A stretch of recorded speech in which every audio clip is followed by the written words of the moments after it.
Chers tous, bonsoir Cash en ce mardi 21 mai 2024. Je fais cette vidéo ce soir, je n'ai pas eu le temps en journée pour vous donner cette information concernant Seigneurie Mia Gabon. C'est un dossier que j'ai ouvert pour dénoncer le cas de ce directeur général adjoint, un Français, Monsieur Thierry Beraz, c'est bel et bien son nom, qui était directeur export de Seigneurie, Cameroun, parce que la direction générale se trouve au Cameroun, et d'ailleurs, le directeur général sera à Libreville dans quelques jours pour la tenue de ce conseil d'administration. Alors, le principe est simple. Pour travailler en République gabonaise, lorsque vous n'êtes pas gabonais, il vous faut une autorisation de travailler. Ça tombe sous le sens. Vous ne pouvez pas vous imaginer un Gabonais aller en France, il n'a pas d'autorisation de travailler en République française et occuper des responsabilités dans une entreprise, fût-elle privée. Non, c'est pas une république bananière. Mais monsieur travaille, comme je vous l'ai démontré la semaine dernière, il signe lorsqu'il s'agit des notes en interne, mais lorsqu'il s'agit d'envoyer des correspondances au ministère du Travail, donc à la direction provinciale du travail, on utilise, entre guillemets, permettez-moi l'expression, le nègre de service, l'ancien directeur général adjoint, qu'on a viré. Bon, là, à l'interne, ils cherchent les coupables et ils se disent même que c'est certainement le directeur général adjoint qui certainement se dirait, bon, pourquoi m'enlever, je vais appeler Chamberlain. Ne cherchez pas les coupables, le vrai coupable, c'est M. Thierry Beraz, qui n'est pas en conformité avec les textes et la loi et les lois en République gabonaise.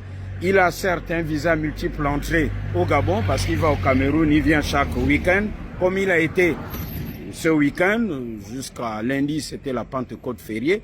Il est rentré aujourd'hui, mais il n'a pas pointé son nez à Mia Gabon, à Barracuda. Pour une raison simple, parce que aujourd'hui il y a eu la visite des deux inspecteurs de travail, ces deux dames.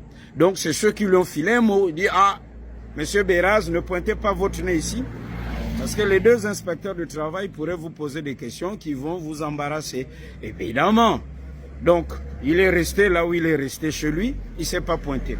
Mais donc, ce qu'il est à craindre, c'est qu'on roule, on embobine dans la farine, ou qu'on englue dans la peinture, disons-le ainsi, pour être dans l'esprit de Seigneurie Mia Gabon, l'inspection du travail, parce que là, ce bon monsieur attend.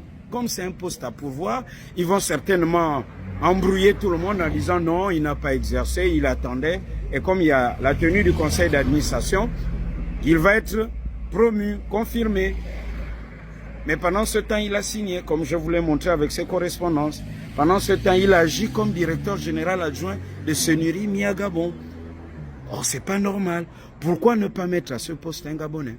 Au tout début de cette transition, le président de la transition avait dit, et tous les Gabonais le pensent, et ça s'est fait comme ça partout ailleurs, lorsqu'une entreprise s'installe, le patron peut être un expatrié, mais l'adjoint doit être un cadre local, sauf si il n'y a pas un Gabonais qui a des capacités intellectuelles d'occuper ce poste. Et là, on fait venir quelqu'un de très loin. Cette question est posée parce que la complicité se trouve même au conseil d'administration de Seigneurie Mia Gabon, où il y a des Gabonais.